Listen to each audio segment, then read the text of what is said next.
Of the Patriots Beat podcast here on the CLNS Media Network. I am Mike Kadlick, joined by 98.5 The Sports Hub's Alex Barth, as always, and we are here to preview the Patriots' Christmas Eve matchup against the Cincinnati Bengals coming up on Saturday. Before we do that, however, want to get into some Patriots news. We haven't had much Patriots news prior to these previews lately, but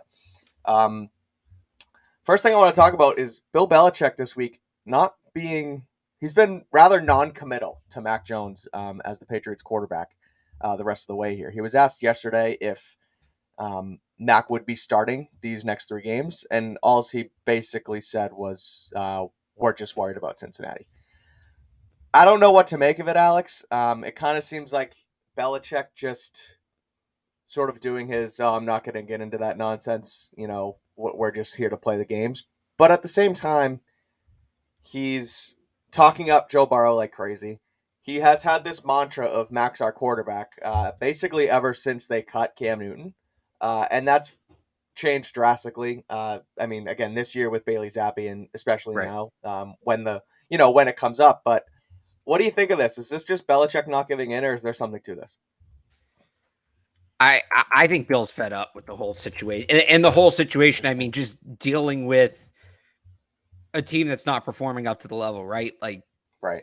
Sitting in that presser today with him, first of all, he's 30 minutes late, which happens. It's not a knock, but you could cut the tension in there with a knife. He was just it was not about it. And I think he's just sick of answering questions because the questions have been repetitive, and that's not a knock on the people asking the questions.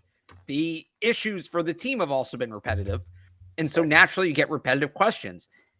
And I think he's just sick of it. So I do think there's something to him not just saying, what are you talking about? Not starting Mac. He's our starting quarterback.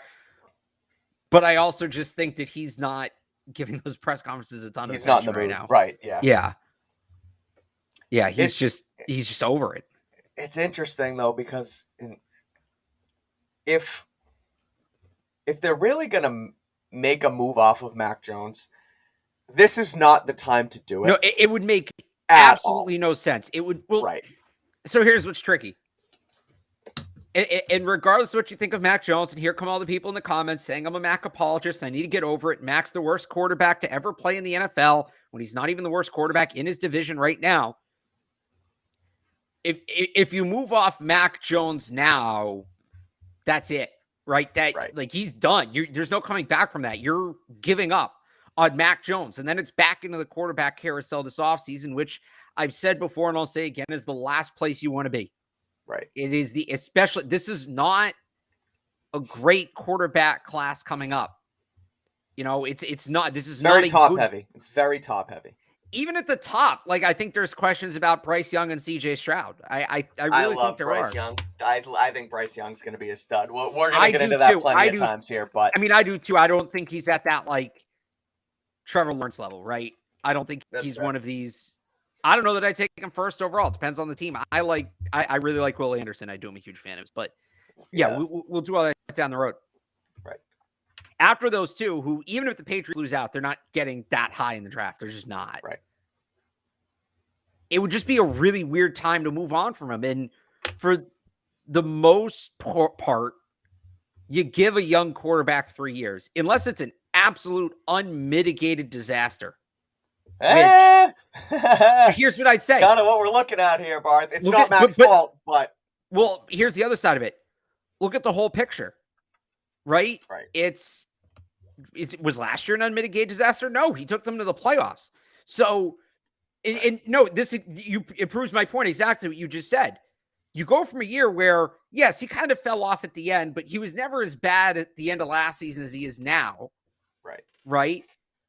You go from a year where he was good enough to take them to the playoffs. You then put him in what's probably going to go down as the most dysfunctional coaching staff, at least offensively, the most dysfunctional offensive coaching staff in the modern history of the NFL, and he falls off, and you're just going to write it off and say, nope, this is who he is. It makes no sense. I think I said this on Tuesday. I might have said it on the Sports Hub show. I don't remember. But it's certainly a what have you done for me lately league 100%. But that doesn't mean last year gets no weight, right? You still have to look at what he did last year. And the third year is the big deal because you're looking at the third year option or the fifth year option. After the third year, you have to sign that fifth year option. Are we committing to this guy? Mac has shown enough that you've got to see if you can get him back on the track he was on last year. Right. And I think benching him now and moving on would be incredibly short-sighted because you're essentially hitting the rebuild button. And if you do that, a lot of these guys you have that are, kind of coming along now, whether that be Matthew Judon, whether that be Ramondre Stevenson, Kyle Duggar, Josh Uche, they're not a part of your next contending window. They're not. So you're hitting reset. If you move on from Mac Jones, you're hitting reset on everything. And it would be so short-sighted and so reactionary to do that right now. I just don't think they can do it. It would set them back so much. And for Bill, too, who knows how many years he has left? Does he want to sit through a full rebuild? Because it's a full rebuild at that point, right? You're back to where you were in March of 2020 after Tom Brady left. You might even be behind that because I still think they had other good players on the roster, right? Now we're looking at another Cam Newton, Jarrett Stidham situation, and you just can't do that at this point. And you're also giving there's no reason to bench Mac now because all you're doing is giving Bailey Zappi the mess that is what's going on here right now, right? So you're not even going to get a good test run of Bailey Zappi and be like, hey, maybe we have something here because the play call, they can hardly run a play, Alex. We saw that against Oakland, we saw that against Vegas. They can't run a play. I still say San Diego, you're fine. Again, so like it doesn't make sense to do it now. I don't think they will, but I do find it interesting that Belichick's seemingly leaving the door open for a potential change this season. Next season, again, like you said, weak-ish quarterback class. I kind of like the guys at the top and, Stroud and Bryce Young, obviously. But, I mean, I'm not giving up what you have left in Mac Jones for a guy like Will Levis or Anthony Richardson quite yet. I'm not there because I would still like to see, again, this, and I think Robert Saleh mentioned it when talking about Zach Wilson, this instant coffee era of quarterbacks where you want it now, and if it doesn't work in a year, see you later. And that's sort of what they're dealing with in New York now. That's not how it always works because guys can come into something. And I mean, you saw it with Alex Smith in San Francisco. He was a dumpster fire for years. And then you get the right guys around him. He matures a little bit. You get the right pieces around him. And he's able to take that team far in the playoffs several years once he gets Harbaugh in there. So I still think you need to give Mac a shot with a legit system around him. But again, we'll see what they do. But I don't see it happening this year. The other piece of news surrounding Bill Belichick, and it was one question that today he actually sort of did start to get into, Alex, and it was about the way the Patriots are running their offense as far as RPOs go. Andrew Callahan was asking him a little bit of it, same with Phil Perry from NBC Sports Boston. They're sort of using this RPO package a little bit especially with a guy like Marcus Jones, and they're sort of starting to, I mean, they've used a little bit of it all year, but we've seen it a little bit more over the last couple weeks. They're building off it a little bit. So what did you take from, Bill's comments today, and is there something to this? I mean, it was just really interesting. I wish we had the transcript because I would love to go back through and read it. Me it was too. Really interesting basically as to why they don't run certain routes on RPOs and specifically in breaking routes, glance routes, it's basically a slant route. It's a little different, but instead of explaining all of that, right? Is it fair? Would you say that's fair if we just discuss this in the context of slant routes? Sure. So works for me. Bill was asked why they only run their RPOs with bubble screens, and he basically said that the point of an RPO is pairing an inside run concept with an outside or out-breaking passing concept and stretching the field horizontally. And that in itself is not incorrect because that is a philosophy of RPOs. You're finding space. Yeah. And the ultimate philosophy is misdirection. So I'm not saying what he said. What he said is not incorrect. It's not. It just omits a lot.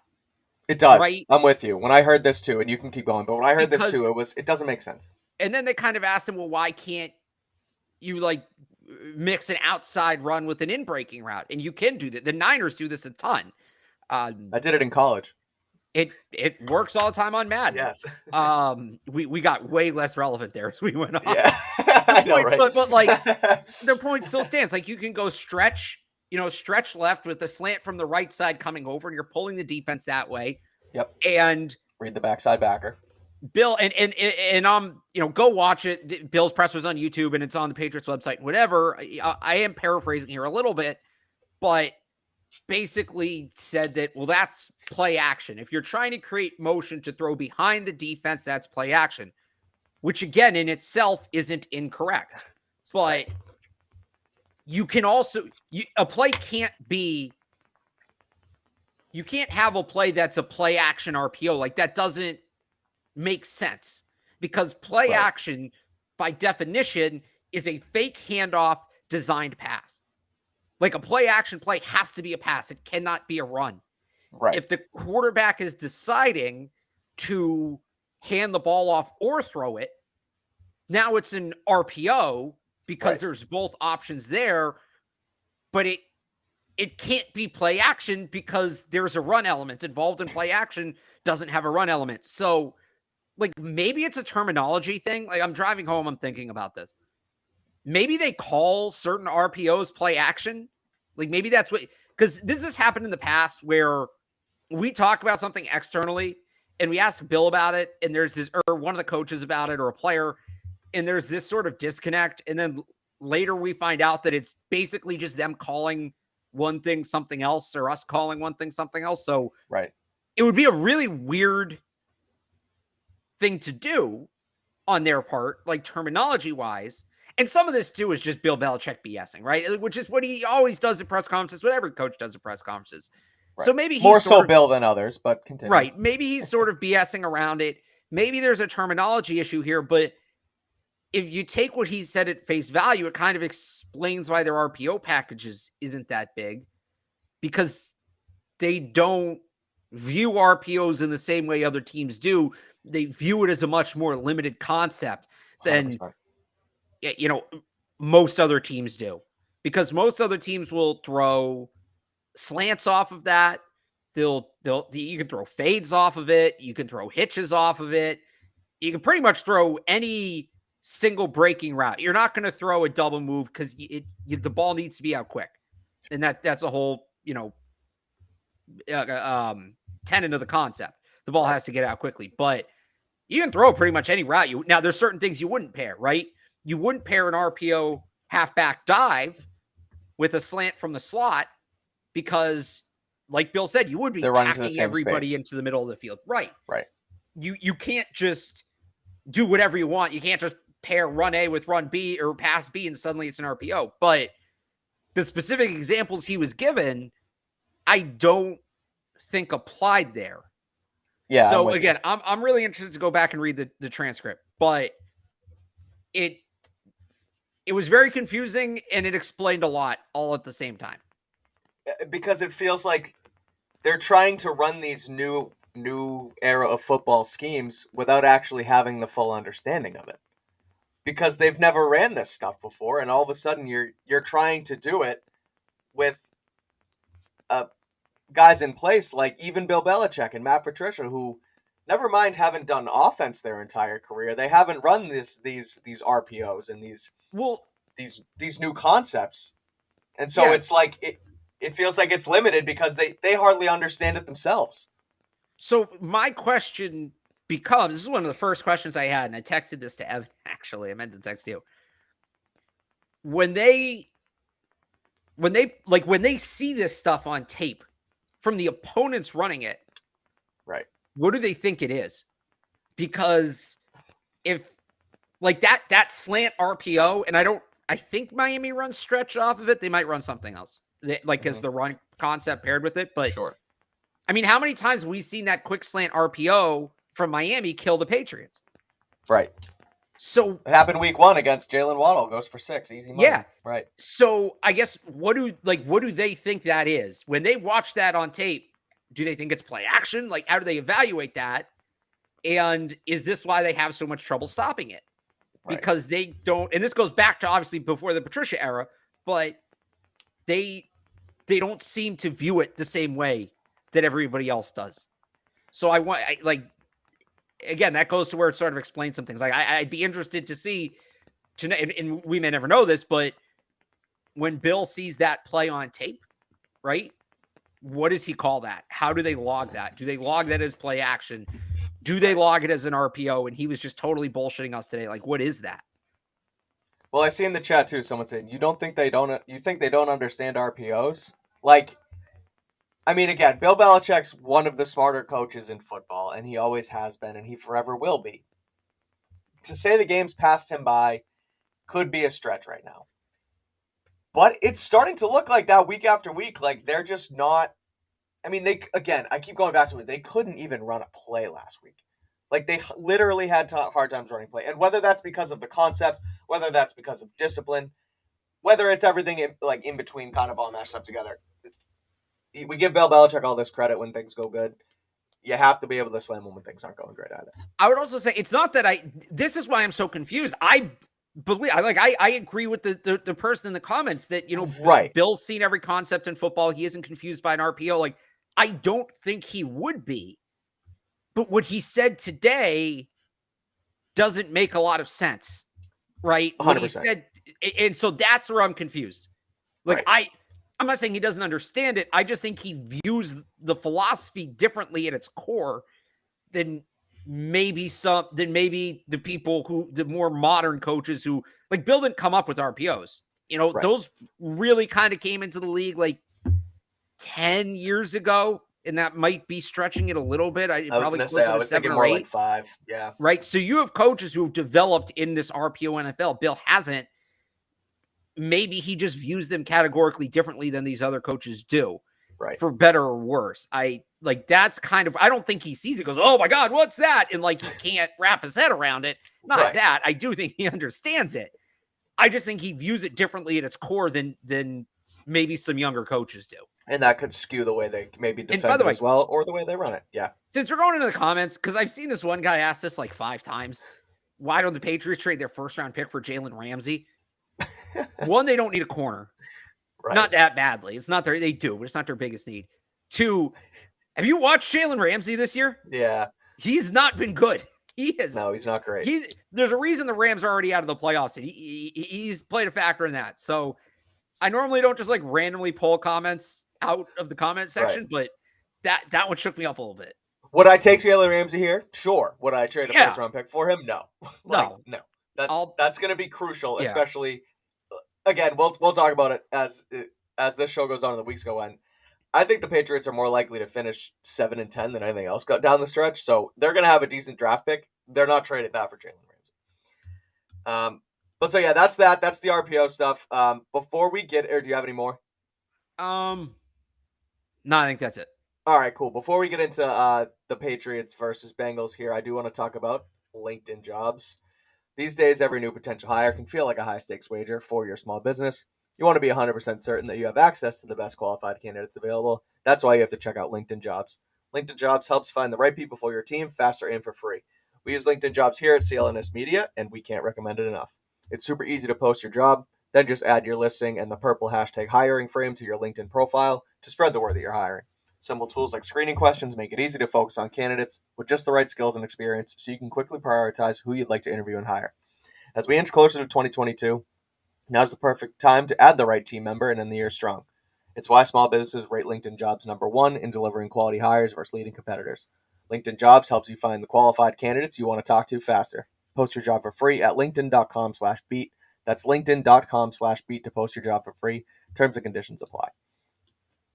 I don't think Mac Jones is going to have to use LinkedIn Jobs or linkedin.com/beat, but we'll see what happens. I don't see it happening. We just touched on it, but anywho, let's get into Patriots versus Bengals. And let's start with this Patriots offense versus Bengals defense. I think that's the way to start here because the Patriots offense is basically under the microscope, and it has been for 16 weeks now. But, Alex, I just don't know. I don't know how they do this week against this Cincy team all around. But even their defense, the Cincinnati defense, they started 4-4. They've won 6 in a row. A lot of it's in part to Joe Burrow in the offense. A lot of it's part to the defense as well. The defense is playing really well over the last 6 weeks. They're allowing 20 points per game. We talk about having guys on all three levels here on this show. Looping in the injuries, defensive end Sam Hubbard will be out. He's out with a calf. But, I mean, if they have a guy like Trey Hendrickson on the other side. Logan Wilson, who Bill was asked about today on the second level, is a solid linebacker too. He leads them in tackles. And then they have two stud safeties in Jesse Bates III and Von Bell. Guys who you have to game plan for, right? We talk about that in this kind of the way this whole thing goes here, right? So Patriots offense is just not great. They're running into a buzzsaw. How do they attack them, and what do you see from the Bengals defense? The one thing I will say is, so if the Patriots are going to have success moving the ball, and I know nobody wants to hear this, being conservative kind of makes sense.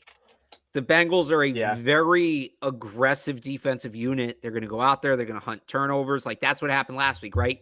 The Bucs got up 17-0, and then all of a sudden the turnovers piled up one. Because suddenly the Bengals defense had nothing to lose, and they turned it all the way up to a 12. So right.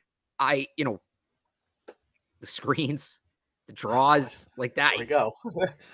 It's probably their best bet, and then build off of that. I hate to say it. If you're throwing into the teeth of that defense, they're going to capitalize. That's what they want you to do. You got to get the ball out of quarterback's hands quick. They are very, very good at stripping the ball from the quarterback. They got Brady a couple times last week on that. So what Brady turned the ball over 4 times last week? He turned it over 4 times, then he had 1 or 2 other fumbles that the Bucs recovered. So it could have been as many as 6. Like you got to protect the football, right? Move incrementally. And that also helps the defense too. I think this is one of those games, and I talk about this all the time, shorten the game, right? Limit the total number of drives, limit the total number of plays. Don't give the Bengals any margin for error because you don't have any. So you can even the playing field that way. That's the best bet. Now, is it enough? I don't know. They're going to have to create after the catch, which they did not do a good job with against the Raiders. No. They didn't. No. And once again, we didn't see Kendrick Bourne on the field a ton. Tyquan Thornton wasn't very involved. Like we kind of took that step back from the Cardinals game. Right. If they can go back to that. A step back from the Cardinals game is an understatement. And I'm not saying you're wrong, I'm saying that maybe we're looking into the disaster in the desert way too much to take away from the offense, but there was nothing there. So a step back again, an understatement. I just mean, honestly, if you want to talk about it, I wasn't even talking about it in terms of performance. I really wasn't. Okay. I was just talking about it. And you can say it's true in terms of performance as well. Like, I'll give you that. I'm not going to dispute it. But of course, I just meant in terms of, remember how excited we were after that Cardinals game about, hey, they're finally playing the kids and Kendrick Bourne. They're finally playing the kids and Kendrick Bourne. Yeah, strong. They're using speed. Right. Maybe they found some speed. Yeah. Just, it didn't stick around. It didn't stick around last week. And that was kind of disappointing because however they got to it, they had finally gotten to it. And it was like, hey, here we go. Maybe this is the kick in the ass they needed here for the final couple weeks. And then poof. I'd like to say they'll go back to it and get those yak guys on the field and make the Bengals defense tackle. But I mean, how many times am I going to bang my head against that wall, right? So I think ball control, extended possessions, marching their way down the field is what they have to do against this Bengals defense, but it's what they've needed to do all year, and they've struggled to do it. Obviously, it would be better off for the Bengals if they had a guy like Sam Hubbard. I think of Hubbard and Hendrickson, honestly, similar to kind of what the Patriots have in Uche and Judon here. Just 2 bookend guys who can work off each other. Patriots offensive line played. That was sort of the one bright-ish spot last week. I didn't think they were terrible. They weren't as bad as they were this season. They have been this season. They're obviously going to catch a break again with Hubbard being out. You still think they go towards the screen game more so because of the lack of offensive line help they've had this season, or more so just to take advantage of an aggressive defense? All of it, yeah. All of it. I mean, there's more than one. So you don't trust you don't trust what the offensive line did last week. Is basically. I think it was better. Yeah, I would say that was an offensive line friendly game plan. Sure. How much were they really like how much did they go 5-step drop down the field? And they did a couple times, and the offensive line held up, but it wasn't. that should be the baseline, right? Right. And the fact is they haven't been that all year. And so you kind of have to assume what they have. Yeah, I think part of the reason they looked good last week is a very offensive line friendly game plan. And so why not go back to it, right? Why not go back to it so the offensive line can look that way again? I think if they try to throw the ball down the field, some of these 4 or 5 second routes or even 3 second routes, it's not going to look like it did last week.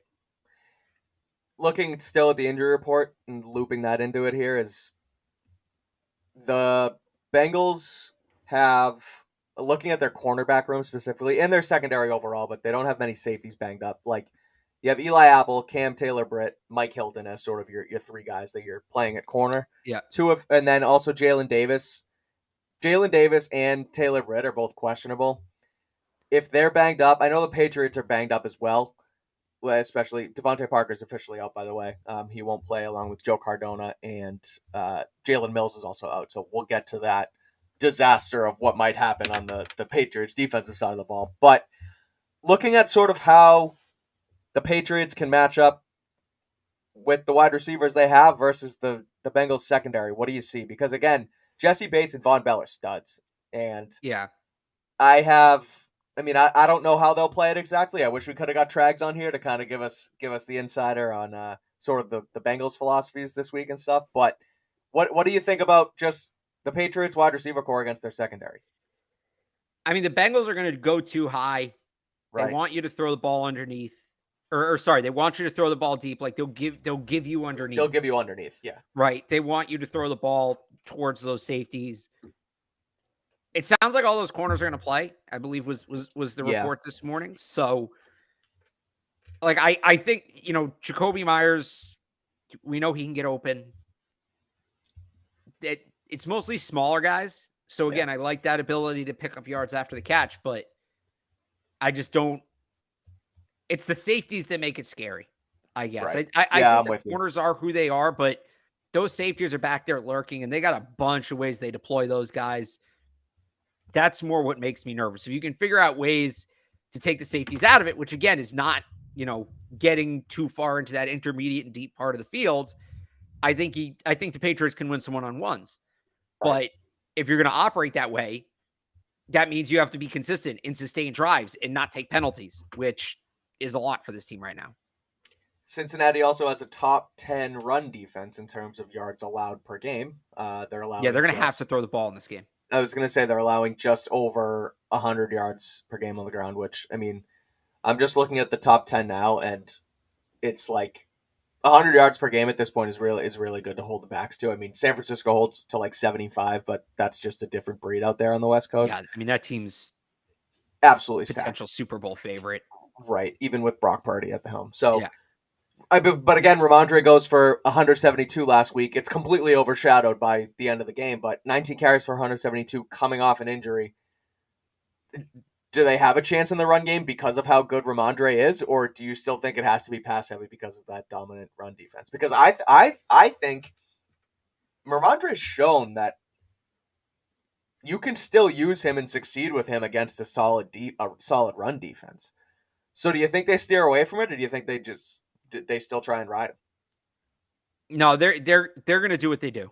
They're going to do what they do. They're going to run the ball. We've seen that all year. I think they're going to try to run into it, which again, it would be a great chance for some play action. It's something they don't really do, but you're going to have opportunities for it in this game. So I still think they give him the ball, and I still think he'll find some success. He runs so hard, man. That he does. Even these good run defenses, like a lot of them are good simply because they're so tough and they don't give up those extra yards. But Ramondre is a rare breed where he's one of those guys. There's not a lot of backs like this that will fight harder for those extra yards. And it was interesting. I asked him today because there's 2 Oklahoma running backs on the other side, Joe Mixon and Samaj Pirine. What are Pirine? I think it's Pirine. I think it's Samaje Pirine. Yeah. Samaje Pirine. What, if he watched those guys, if he has any relationship with them, being an Oklahoma guy, and he said Joe Mixon was when Ramondre was a JUCO player, Joe Mixon was his favorite college running back to watch, and Joe Mixon was at Oklahoma at the time. That makes a ton of sense. That's a guy he watched and modeled his game after because they run the ball. Joe Mixon, another guy where He knows what that first down marker is, and damn it, he's getting there. Doesn't matter who's in the Right. way. He's going to do everything he needs to get there. You kind of, you know, I'm not saying that any of these guys are Adrian Peterson, but you go back to Adrian Peterson, and I talked about this on the show a couple weeks ago, or last week actually, with Josh Jacobs. Is like an Alabama running back. What is an Alabama running back? And you see the thread. You can see there's something in common. I think you could say the same about the University of Oklahoma and the backs the Sooners have put out. And RBU? Are they? No, it's still Bama. It's still Bama. I'm with you. The trail goes back further. Like, Oklahoma's had a ton of great backs recently, but man, we're going to go back to Sean Alexander, like, continuously. That whole Derrick Henry, Mark Ingram.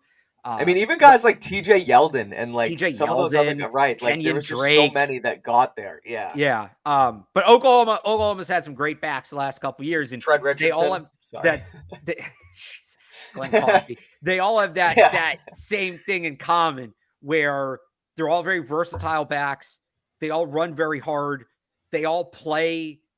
They're all big guys, but they don't play like big guys, right? Ramondre totally fits that mold. So I just thought it was an interesting comment from him. And back to the original point of, can the Patriots run the ball? Yes, I think so, because especially when it's going to be as cold as it is. And I think, was it the wind chills like 10 below or something like that? Yep.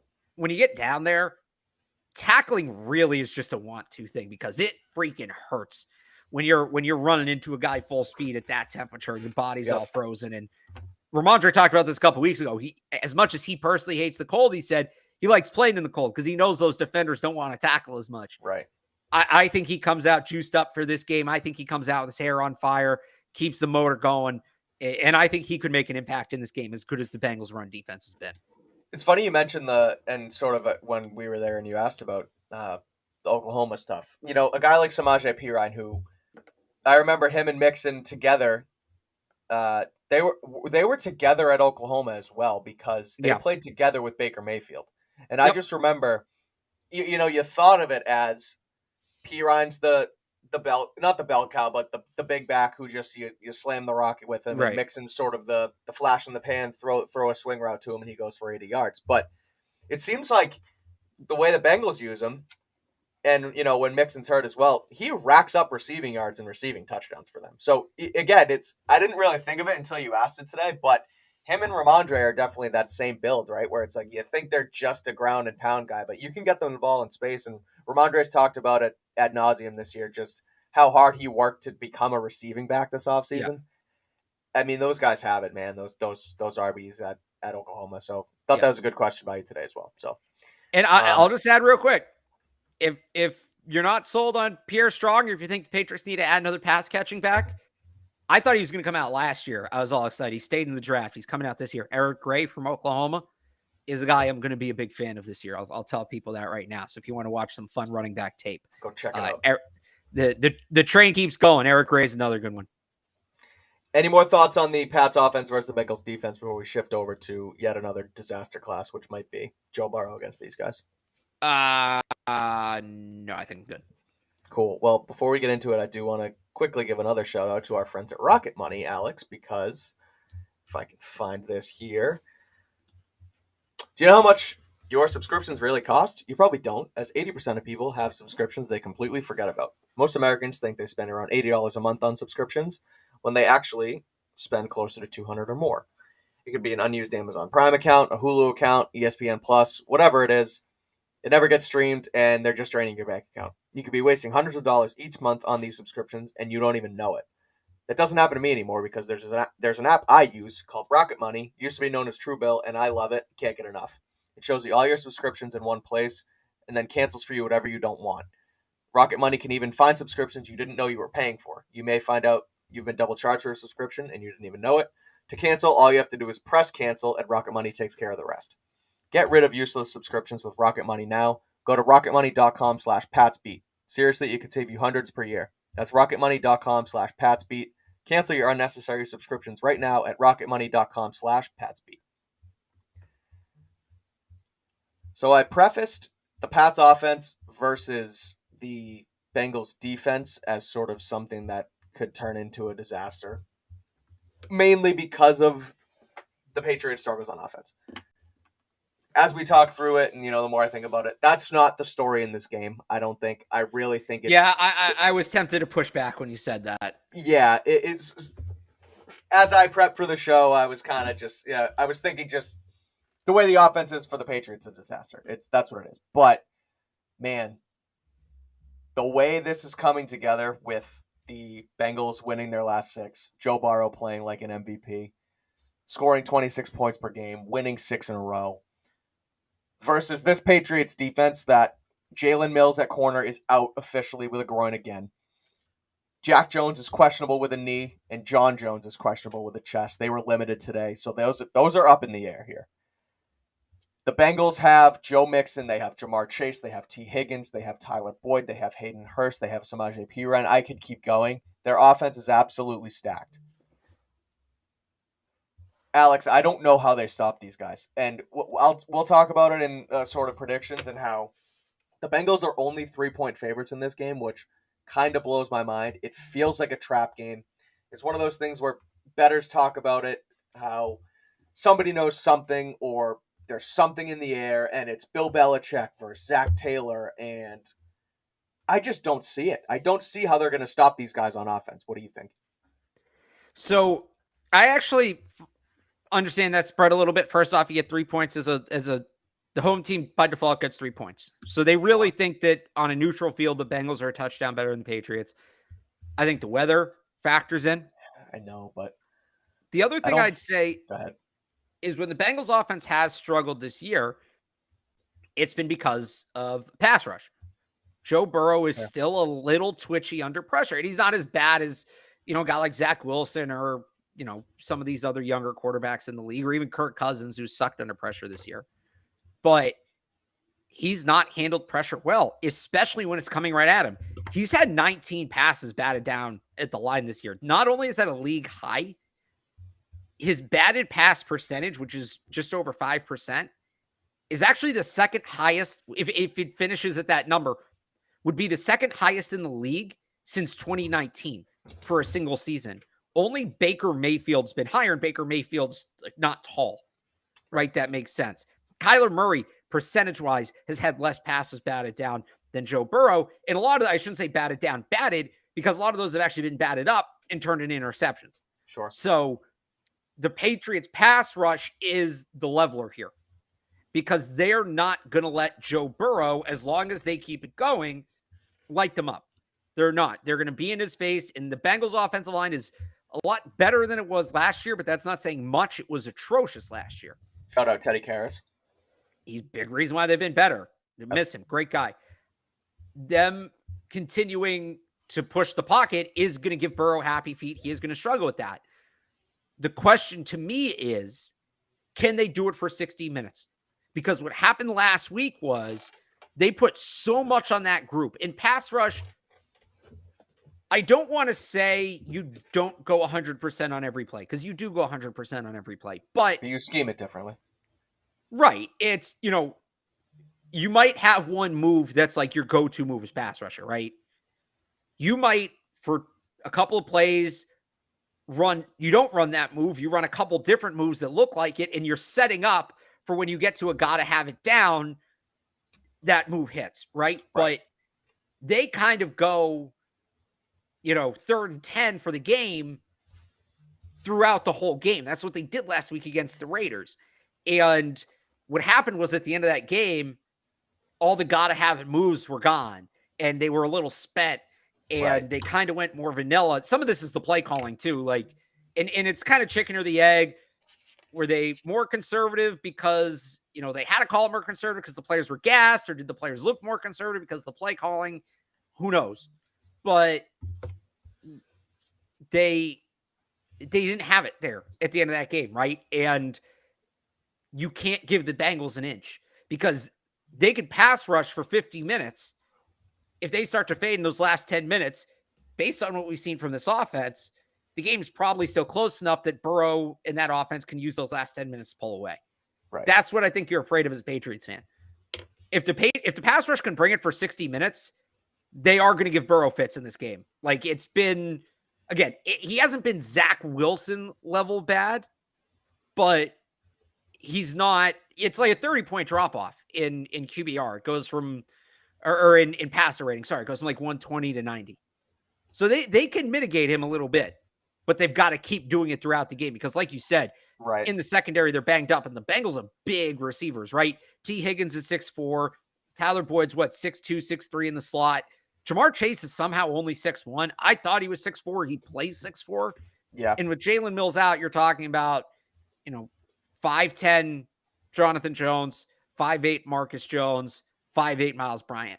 There's just natural separation there that you're not going to be able to overcome for 60 minutes, regardless of how well those guys play. And Marcus Jones played great last week on Devontae Adams, and he had some good reps against Mac Hollins. But what the Raiders figured out late in that game is Mac Hollins is 6'4", and Marcus Jones isn't. And they started exploiting that, and I'd expect the Bengals to do the same thing. Well, they also found out that Marcus Jones was playing basically every snap in the damn game, and he was just absolutely gassed at the end. So, but no, it's a good point about the pass deflections, or him getting the passes deflected, and that it's not a height thing, right? I mean, I remember Joe Flacco in his heyday in Baltimore when he was out winning a Super Bowl, and he was 6'5", and he'd drop back and he'd just sling it to guys like, was it Jacoby Jones and whoever else those guys were, right? Who is it? Number 8, not Sidney Rice. Was it Sidney Rice? No, Sidney Rice never played. He played for the Vikings. What number? I want to say 14 or 16. This is I gotta look this up. It's gonna piss me off. Yeah, but I mean the point being, right? He's this guy who had a decent Jacoby Jones. Oh, Torrey Smith. I'm thinking of Torrey Smith. Yeah, Torrey Smith, 82. He had that game. What was it like? His sister died, I think, and then he came out. Yes. And the Patriots played the next game, and he torched him, and it was like, I can't even be mad. That's awesome. That's such an impressive performance. Yeah. Point being, though, Joe Flacco had that same thing where he had this spread of wide receivers who were pretty damn good. He could drop back and just sort of pick teams apart, but there was something to the way he threw the football, and he had a lot of passes deflected, despite his height and the way he could just spread the football around the field. I still think that the way this secondary is so damn depleted, you don't have to. I mean, again, you worry about the pressure and batting the ball down, but it's like, it doesn't even seem like the Bengals, the recipe doesn't have to be that tough. It's just get the ball to Jamar Chase and T. Higgins and Tyler Boyd, and they're going to beat up on guys like Marcus Jones. And what are you going to have to go to Shaun Wade and Miles Bryant? Like, I mean, they should go to Shaun Wade. They refuse to do it, but they should. But you really think Shaun Wade's ready to go against T. Higgins in basically his first full reps of NFL football? Well, so no, I guess that's the problem. Here's what I'd say. They did. Well, they should have gone to him a long time ago. Like, this is kind of the issue of not playing the young kids. 100%. And then you have to throw him in there, and it happened on offense last week. Again, the offensive guys actually played well when Pierre Strong, but a matchup against this Bengals receiving corps. There's a reason we're all so impressed about that, because of that. So I just worry, like, when they do start throwing fades, when they do start high pointing the ball to T. Higgins. Yep. What is the adjustment? Is it Shaun Wade? Is it Kyle Duggar? Him playing out there at corner? Is it Adrian Phillips? Like, well, this is what I mean, Alex. It's like the fact that this is even the conversation, this is not going to go well for them. No. But again, like, if you get Burrow pressured, it helps significantly. Yeah. Because he's not as accurate. And if you're batting the ball up or down at the line, it's not getting there. It's not getting to the matchup. The matchup becomes irrelevant. So they've got to get on that. But someone's asking in the chat. Sorry, Jalen Mills is not playing this week. He is out. He would make a difference, but he's out this week. So. No, they're two big corners. Jalen Mills, 6'1", 6'2". Yeah. And Jack Jones is 6 feet. Like, those are two prototypical big boundary corners. Jonathan Jones has been fantastic on the boundary, and I don't want to call him a slot corner anymore because he's proven he's not just that. And he deserves that credit. But he's 5'10". I mean, that's the reality of it. There's a reason most boundary corners are over 6 feet. It's because most perimeter receivers are over 6 feet. Marcus Jones and Miles Bryant are slot corners. They are. And it's just, you can't teach height. As good as you are, you can't teach height. It's been a long time since there was an elite shut down boundary corner in this league that was like 5'8", 5'9". Those guys don't really exist anymore with how big receivers have got, because there's a time not that long ago where T. Higgins at 6'4" would probably just as a default be a tight end. And like a guy like Devin Funchess. Right. Yeah. Now he's not. Now he's not. So now you need that size on the boundary because the offenses are putting size on the boundary. It worries me. And you look at the run game too. So Joe Mixon last week, he wasn't great, but he's still coming off a concussion. That's a guy who's a top back in the NFL, mixed with Samaje Perine too. What do you think of the run game? I don't even think the Bengals had to run the ball once to win this game, but they can use those guys in space, and they use those guys with in their pass game as well. So what do you think about just I guess more so the Patriots quicker linebackers they're using now versus a versatile two running backs? You never thought, and I'm sort of thinking on the fly here, but I never thought we'd see a day where we'd be talking about game planning for Samaje Perine, and that's only because all he really was for so long, and he's older. I think he's approaching 30 now. I don't think he's very young. He's been around for a little while, but he's a guy who just sort of he gets reps when Joe Mixon is out, and he plays really well. So now it's now they just use him in sort of a dual threat backfield to kind of give them some time off, I guess. And they're both really good. So how do they defend that? What do you think of that matchup? They played pretty well against the run last week, all things considered. I thought, even with Jacobs, I think having Christian Barmore back helped. I thought Lawrence Guy played a really good game. Yeah, they can defend the run up front. I actually think they can do that. As good as Mixon is, just with where this offensive line is and everything, I think if the Bengals are running the ball, that's a win for the Patriots. Yeah, I'm with you. It's just I had to touch on the run game because it's always a part of it. But for sure. This passing it's basically what I've been saying for the past 10 minutes. It's just Jamar Chase is so good. T. Higgins could be a wide receiver 1 on just about any other team in this league.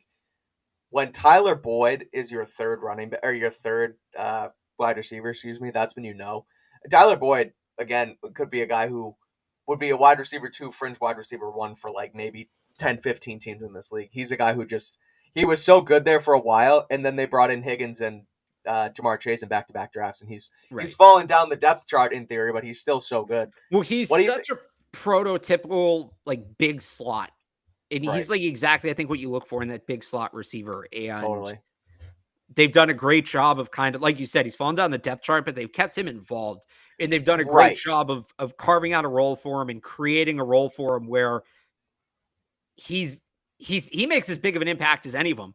Because he's kind of turned into the volume target guy there. Right. And you didn't you end up with your third cornerback on him.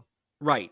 You didn't really peg him as that kind of guy coming out of college, but he's adapted to the role. It's a magnificent job of, the coaching staff for coming up with the role and coaching him up, and for him being willing to expand his game and putting in the work. That's what you want when you draft a player. That's such a hit. That's the goal. So, good for Tyler Boyd, and yeah, he's going to be a tough matchup. It says a lot about him too, right? A guy who was there he was a second-round pick, similar to Higgins. They built the offense around him early on, I think, when it was sort of the end of the Andy Dalton era, right? And AJ Green was gone, whatever. And it says a lot about him just as a pro, like you mentioned, where they bring in two guys who are, deemed, I guess, better than him, but he's like, no, I'm going to stick around and, try and win here and make this a lethal wide receiver room, and that's exactly what they are. Right. I guess lastly is something we touch on here a lot is just tight ends. And, Hayden Hurst is limited. I loop him into that.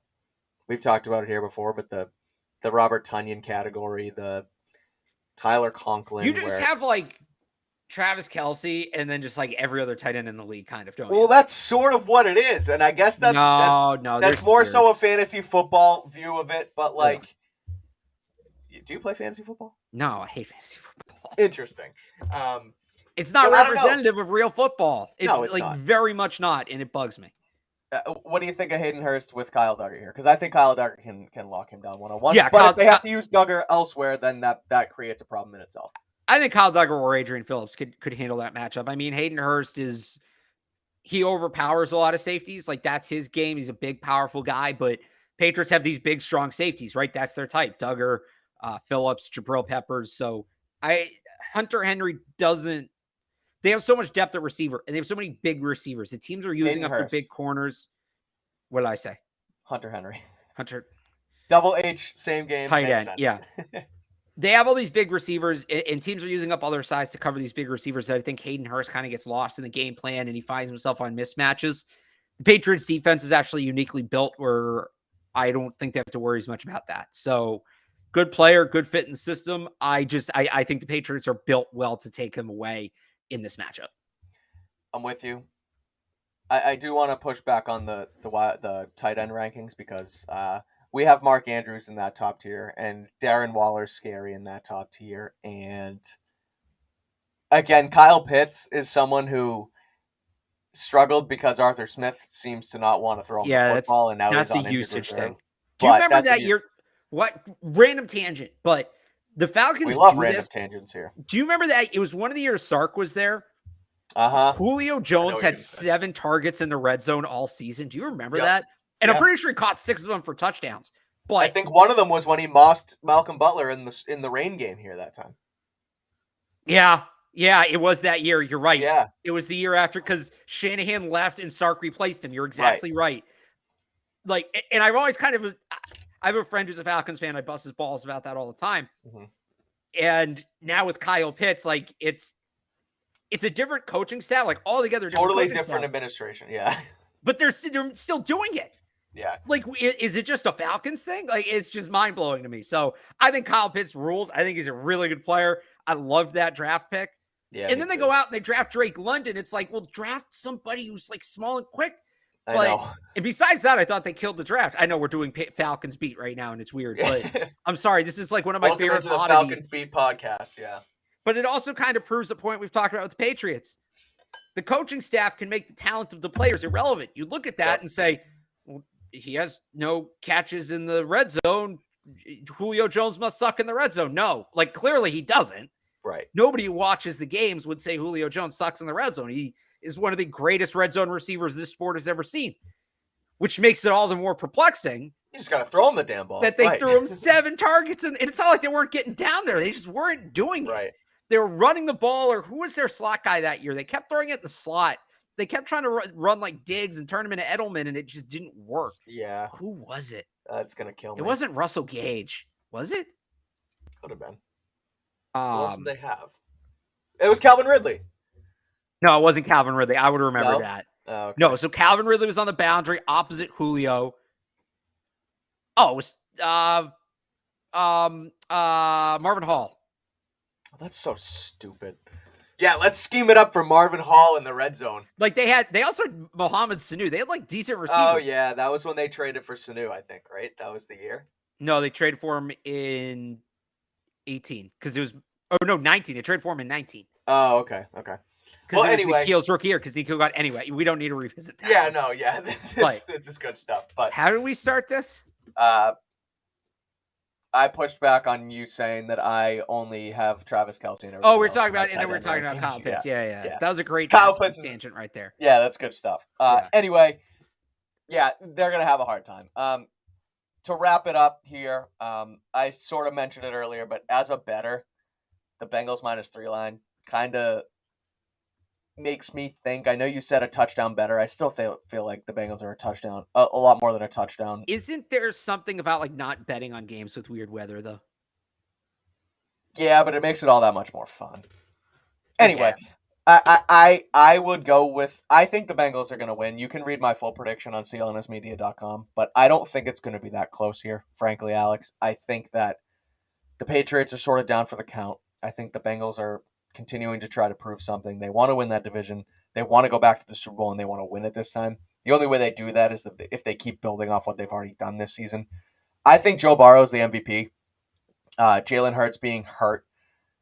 I wrote about this as well. Over Mahomes? I did MVP rankings on CLNSmedia.com. Yeah. And the thing with that is the Mahomes thing kind of reminds me of like the argument of, well, why isn't LeBron James the MVP every year? Or why isn't Bill Belichick the coach of the year every year? Like, I understand that Pat Mahomes is the best player in football. And it's not very close, in my opinion. But MVP is just as much a storyline award as it is a stat line award. And I think that what Hurts was doing was great in Philly. That's going to hinder itself a little bit over these next few weeks if he can't play. You then go to the next best story. And Mahomes, we always expect it. That's always there. That's the norm. With Joe Burrow winning 6 in a row and rolling and bringing them back from 4-4, he's one of the best players in football. I just think that storyline mixing with stat line and kind of the way they're rolling right now, I would give it to Joe Burrow. All right. I mean, Does that make sense?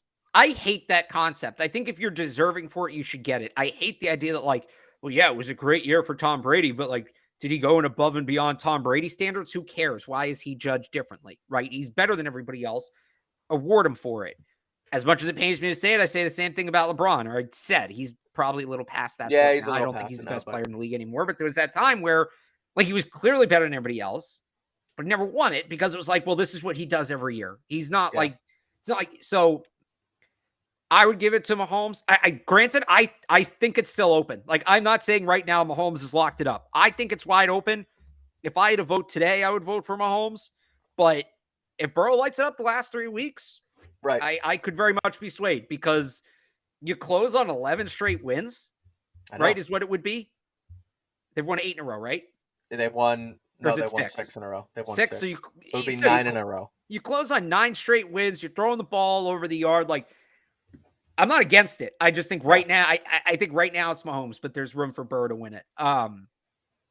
My, like, prediction-ish thing, and I kind of said it before with the pass rush, because I think that's the story of the game. Sure. I think it's been one of those games that's maybe it doesn't feel as close, but is close on the scoreboard for most of it. And I think the Bengals pull away late. Yeah. I think they just, they put together a couple drives late in the game. Defense is gassed. Offense can't stay on the field. They're going to get up there like 70, 75, 80 plays. And the Bengals just they find their way through. They kind of like what it was against the Bills. Sort of like what it was last week. I know that that's a little different, but it's a lot. Yeah. Yeah. But is it like it got down to last week was just its own beast. Yeah. And the Raiders finally started throwing the ball. So I just think that sort of game script kind of thing, I think, is what we're in for. That being said, if the pass rush plays a full 60 minutes, the Patriots can win the game.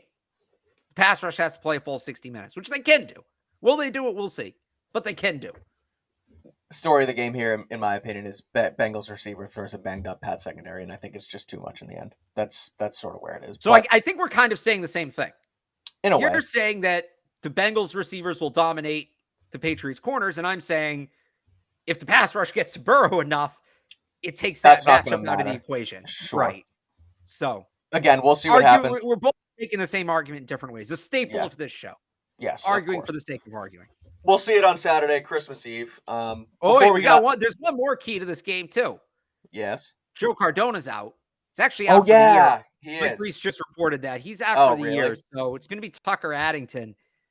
Like I said, the margin for error is real thin. Bad snap, something like that. I'm not sure the Patriots can overcome that. So a lot of eyes on former Houston gambler, USFL draft pick Tucker Addington. Look at that. Not Houston Baptist. Where'd he go? Zion McCollum went there, the corner in the draft. Sam Houston State. So you're a better man than me for knowing where Tucker Addington went to college, Barth. But no, it's a big element. You're right, because the special teams have been off and on this year as well. Sometimes they're great. You have Marcus Jones winning games, and sometimes they're awful when Jabril Peppers is whatever happened last week with the block punt. So again, that's a good point. Didn't think of it. Cardona out for the year is tough, but ultimately Bengals win regardless.